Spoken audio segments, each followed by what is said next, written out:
Hello, আমি সুপর্ণা। আমার পুরনো চ্যানেল লিঠা উইথ সুপর্ণা আর রিকভার করতে পারিনি, তাই এই ভিডিওটা নতুন চ্যানেলে আবার শেয়ার করছি। তো চলো শুরু করা যাক। Hello friends, welcome back to my channel. আমরা আজ খুব ইম্পর্টেন্ট পোয়েম ডিসকাস করতে চলেছি, সেলিং টু বাইজেন্টিয়াম, যা লিখেছিলেন ডব্লিউ.বি. ইয়েটস। ডব্লিউ.বি. ইয়েটস ছিলেন একজন আইরিশ পোয়েট, ড্রামাটিস্ট, একজন প্রোজ রাইটার। ওনার লেখা আরও কয়েকটি ইম্পর্টেন্ট ওয়ার্কস হলো the lake isle of Innisfree, the wild swans at Coole, the second coming, the tower and acre of grass. Sailing to Byzantium compose হয়েছিল 1927 সালে এবং পাবলিশ হয়েছিল 1928 সালে দ্য টাওয়ার নামক একটি কালেকশনে। পোয়েট্রিতে 4টি স্ট্যান্জাস আছে আর প্রত্যেকটি স্ট্যান্জাতে 8টি করে লাইন্স আছে, যাকে বলা হয় ওট্টাভা রাইমা, আর তা ফলো করছে আয়াম্বিক পেন্টামিটার। এই পোয়েমটি দেখিয়েছে যখন মানুষ বৃদ্ধ হয়ে যায় তখন তার ওই জীর্ণ দেহ নিয়ে বেঁচে থাকাটা কতটা দুষ্কর। পোয়েমটিতে যিনি স্পিকার তিনি একজন বৃদ্ধ, যিনি ওনার শহর ছেড়ে চলে যাচ্ছেন বাইজেন্টিয়াম নামক এক প্রাচীন শহরে।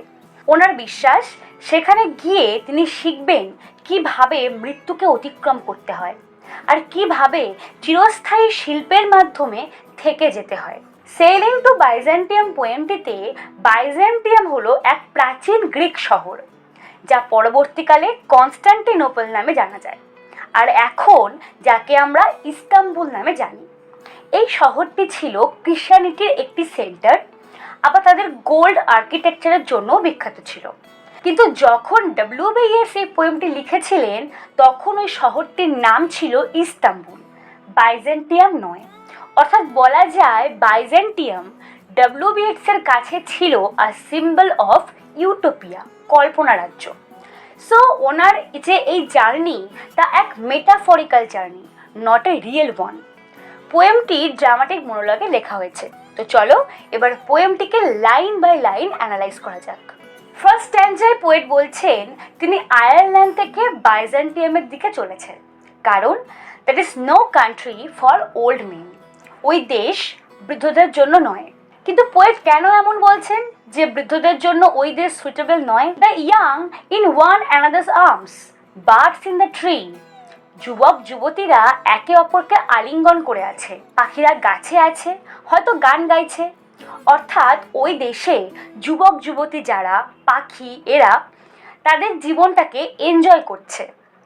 দোজ ডাইং জেনারেশনস, তারা হলো ওই সমস্ত প্রজন্ম যাদের একসময় মৃত্যু নিশ্চিত। অ্যাট দেয়ার সং, অর্থাৎ at their physical and sensual life. Poet বলছে যুবক যুবতী অর্থাৎ মানুষ হোক বা পাখি, তারা তাদের মর্টালিটি সম্পর্কে জ্ঞাত নয়, সচেতন নয়। তারা পার্থিব জগতের আনন্দে মজে আছে। The salmon falls, the mackerel crowded seas. ওখানকার ওয়াটারফল স্যালমন মাছে ভর্তি, তার পাশাপাশি সমুদ্রে ম্যাকারেল মাছে ভরপুর। ফিশ, ফ্লেশ অর ফোল, মাছ হোক, প্রাণী হোক বা পাখি হোক, কমেন্ড অল সামার লং। তারা সবাই আনন্দে মজে আছে। এখানে সামার বলতে আনন্দের কথা বলা হচ্ছে। হোয়াট এভার ইজ বিগটেন, যার যার জন্মদান হয়েছে, বর্ন অ্যান্ড ডাইস, তারা জন্মাবে আবার মারাও যাবে, কেউই চিরস্থায়ী নয়। কিন্তু পোয়েট যে দেশ ছেড়ে এসেছেন সেই দেশে যত প্রাণী, মানুষ, পাখি, পশু, মাছ সকলে কি করছে? Caught in that sensual music, পার্থিব জিনিসেই আটকে রয়েছে। সেন্সুয়াল মিউজিক বলতে পৃথিবীর সেই সমস্ত জিনিস যা আমরা আমাদের 5টি সেন্স অর্গান দিয়ে ফিল করে থাকি, তারা তাতেই আটকে আছে। আর সাথে অল নেগলেক্ট, তারা নেগলেক্ট করছে, অগ্রাহ্য করছে মনুমেন্টস অফ আনএজিং ইন্টেলেক্ট, সেই সমস্ত ইন্টেলেকচুয়াল অ্যাচিভমেন্টকে যা এজলেস, ইমর্টাল, যার পার্মানেন্ট ভ্যালু আছে, যা আর্ট হতে পারে, মিউজিক হতে পারে বা লিটারেচারও হতে পারে, যা ইমর্টাল। পৃথিবীর সমস্ত জীব এদেরকে অগ্রাহ্য করছে, বিশেষ করে মানুষ। কারণ বাকিরা না বুঝলেও মানুষ চাইলে বুঝতেই পারে, বাট তারা কি করছে? তারা অগ্রাহ্য করছে। লক্ষ্য করে দেখো, এই স্ট্যান্ডের শুরুতেই পোয়েট বলেছেন that is no country, that, this is কিন্তু বলেননি। অর্থাৎ পোয়েটরা বোঝাচ্ছেন এখন তিনি আয়ারল্যান্ডে নেই, আয়ারল্যান্ড ছেড়ে বেরিয়ে এসেছেন।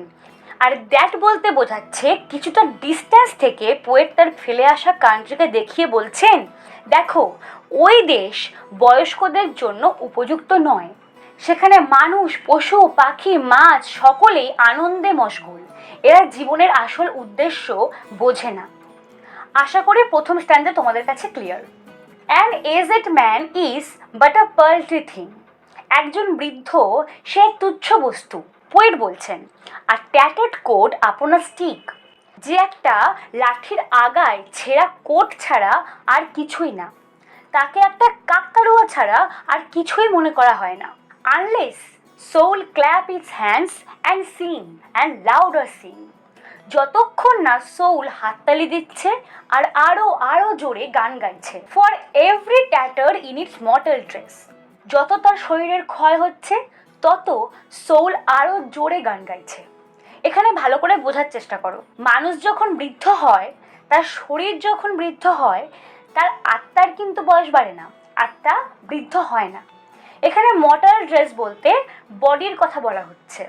বডি যত ট্যাটার হবে, অর্থাৎ শরীর যত বৃদ্ধ হবে, যত জীর্ণ হবে, তার আত্মা তত জোরে গান গাইবে, তত জোরে হাততালি দেবে।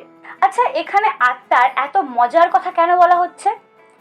বয়স বাড়ার সাথে সাথে মানুষ স্পিরিচুয়ালিটিকে আরো আরো বুঝতে শেখে, তাই শরীর জীর্ণ হয়ে গেলেও আত্মা থাকে আনন্দিত। বাট এটা তখনই সম্ভব যখন আত্মা তার নিজের আসল মহিমা, আসল কাজ বুঝতে পারে।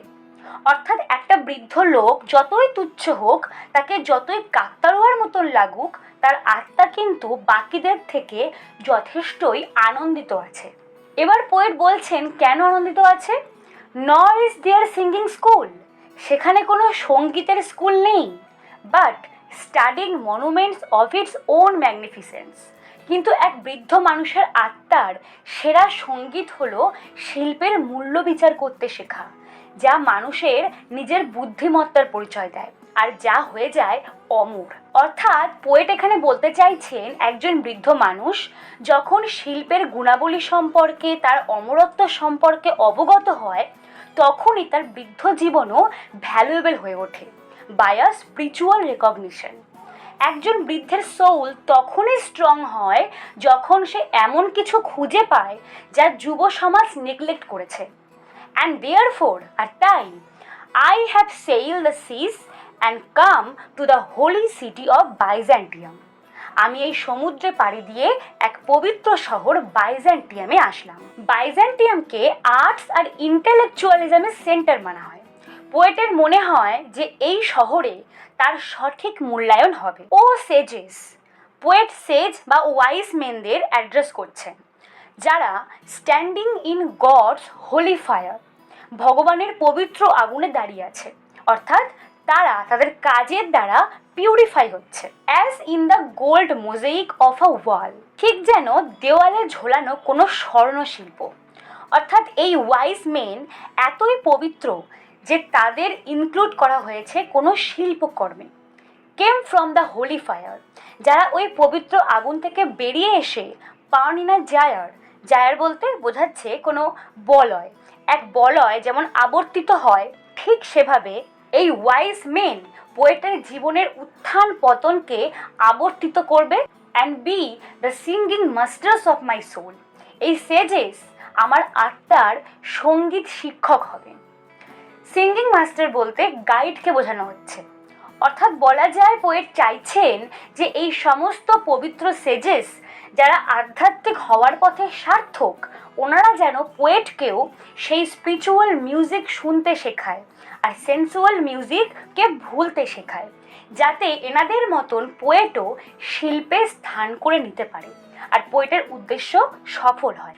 কনজিউম মাই হার্ট অ্যাওয়ে, আমার হৃদয়কে গ্রাস করে নিয়েছে যে হৃদয় সিক উইথ ডিজায়ার, পার্থিব ইচ্ছায় ভরপুর, অ্যান্ড ফাসেন, আর এখনো বন্ধনে আবদ্ধ আছে, টু আ ডাইং অ্যানিম্যাল, একটা শরীরে। এখানে ডাইং অ্যানিম্যাল বলতে আমাদের শরীরের কথা বলা হচ্ছে, যা একসময় মারা যাবে। It knows not what it is, এ জানে না যে এ কি। অর্থাৎ পোয়েট বলছেন যে এখন পার্থিব জগতের যে সমস্ত চাহিদা, তা এখনো তার মধ্যে রয়েছে, যে রিয়েলিটি কি তা এখনো পুরোপুরি বুঝে উঠতে পারেনি। তাই পোয়েট সেজদেরকে অনুরোধ করছে এই সমস্ত ডিজায়ার থেকে তাকে ফ্রি করে, তাকে রিয়েলিটি বুঝিয়ে তার আত্মাকে যেন সেজরা পিউরিফাই করে, and gather me into the artifice of eternity, আর যেন ওই অমরত্বের শিল্পকর্মে আমায় ইনক্লুড করে। পোয়েট এখানে ইমোরালিটির জন্য বেগ করছে যে এই সমস্ত সেন্সুয়াল ডিজায়ার দূর করে তাকে এমন এক শিল্পে নিমগ্ন করা হোক, তাকে স্পিরিচুয়ালিটিতে ভরিয়ে দেওয়া হোক, যাতে সবাই তাকে মনে রাখে। আর এই স্পিরিচুয়ালিটিকে জীবন্ত অবস্থায় মর্টাল বডি থেকে পাওয়া যাবে না। So he is ready to be dead. Once out of nature, একবার যদি আমি এই নেচার থেকে, এই সেন্সুয়াল ডিজায়ার থেকে, এই জন্ম মৃত্যুর সাইকেল থেকে বেরিয়ে আসতে পারি, I shall never take bodily form from any natural thing. আমি কখনো এই পৃথিবীতে কোনো রূপেই জন্মাবো না। But such a form as Grecian goldsmiths make of hammered gold and gold enameling. কিন্তু আমি সেই গঠন অবশ্যই নেব যা ওই স্বর্ণকারেরা সোনা গলিয়ে গলিয়ে তৈরি করে। অর্থাৎ এখানে পোয়েট বলতে চাইছেন যে এই সমস্ত সেন্সুয়াল ডিজায়ার থেকে বেরিয়ে এলে কোনো দৈহিক গঠন নিতে তিনি পছন্দ করবেন না, বরং যেভাবে গ্রিকবাসী স্বর্ণকারের হাতের জাদুতে, শিল্পের ছোঁয়ায় ঘরে ঘরে স্থান পায়, সেজেস তাদের স্পিরিচুয়ালিটির ফলে কোনো শিল্পকর্মে রূপান্তরিত হয়, ঠিক সেভাবে কোনো হস্তশিল্পে তিনিও পরিবর্তন হতে চান। তিনি এমন শিল্পে পরিবর্তন হতে চান যা পারবে to keep a drowsy emperor awake, এক নিদ্রালু সম্রাটকে জাগিয়ে রাখতে, যাতে সারা রাত জেগে সেই সম্রাট ওই হস্তশিল্পের প্রশংসা করে। অর সেট আপন আ গোল্ডেন বাউ টু সেল। পোয়েট এখানে বলছেন যে তিনি কোনো সোনার পাখির গঠন নিতে পারেন। এক শিল্প হিসাবে গোল্ডেন বার্ডের কখনো মৃত্যু হবে না, আর তাকে কখনো ডাইং জেনারেশন আখ্যা দেওয়াও হবে না, যা আমরা ফার্স্ট স্ট্যান্ডাতে পেয়েছিলাম। আর এই গোল্ডেন বার্ড কি করবে? সবসময় গান গাইতে থাকবে, যে গান আমরা শুনতে পাই না, বরং যে গান আমরা ইম্যাজিন করতে পারি। To lord and ladies of Byzantium, বাইজেন্টিয়ামের বাসিন্দাদের কাছে তারা হবে দর্শক। Of what is past or passing or to come. তখন পোয়েটের কোনো বয়স থাকবে না, না পাস্টে, না প্রেজেন্টে, আর না ফিউচারে। সর্বোপরি এমনভাবে শিল্পের থ্রু সে যদি কোনো ইমর্টাল আর্টে পরিবর্তিত হতে পারে, তখন না শুধু তার চারপাশের জাগতিক পশু পাখি মানুষ থাকবে, বরং তার চারপাশে ইমর্টাল অ্যাবস্ট্রাক্ট জিনিসেও ভরা থাকবে। এখানে ফার্স্ট স্ট্যান্ডাতে আমরা দেখলাম আয়ারল্যান্ডের ফিজিক্যাল সেন্সুয়াল লাইফকে পোয়েট অপছন্দ করে। সেকেন্ড স্ট্যান্ডাতে আমরা দেখলাম বাইজেন্টিয়ামের স্পিরিচুয়াল লাইফ পোয়েটকে সেখানে টেনে এনেছে। থার্ড স্ট্যান্ডাতে আমরা দেখলাম পোয়েট বাইজেন্টিয়ামের সেজদের বলছেন তার সোলকে সেন্সুয়াল ডিজায়ার থেকে সরিয়ে আনতে। আর লাস্ট স্ট্যান্ডাতে আমরা দেখলাম পোয়েট বলছেন তিনি আবার জন্ম নিলে কোন ফর্মে তিনি জন্মাতে চান। এই পোয়েমটি মডার্নিজম নামক লিটারারি মুভমেন্টের সাথেও ফিট হয়, কারণ মডার্নিস্ট প্রায়শই ট্র্যাডিশনের এগেইনস্টে বিদ্রোহ করে আর সেলফ ডিসকভারিকে সেলিব্রেট করে, যা এই পোয়েমটিও করেছে। আবার এটাও দেখার বিষয় পোয়েট এই পোয়েম কখন লিখেছেন। পোয়েমটা লেখা হয়েছিল 1927 সালে, আর ডব্লিউ.বি. ইয়েটস মারা গেছিলেন 1939 সালে, অর্থাৎ ওনার মারা যাওয়ার কিছু বছর আগে তিনি এই পোয়েমটা লিখেছিলেন। তখন তিনি বৃদ্ধ ছিলেন। হতে পারে পোয়েটকে তার হোমল্যান্ডে সঠিক মূল্যায়ন করা হতো না তার বয়সের জন্য। হয়তো ইয়েটস সমাজ থেকে নিজেকে বিচ্ছিন্ন ফিল করতেন, আর সেই ফিলিংস থেকেই ওনার এই পোয়েমটি লেখা।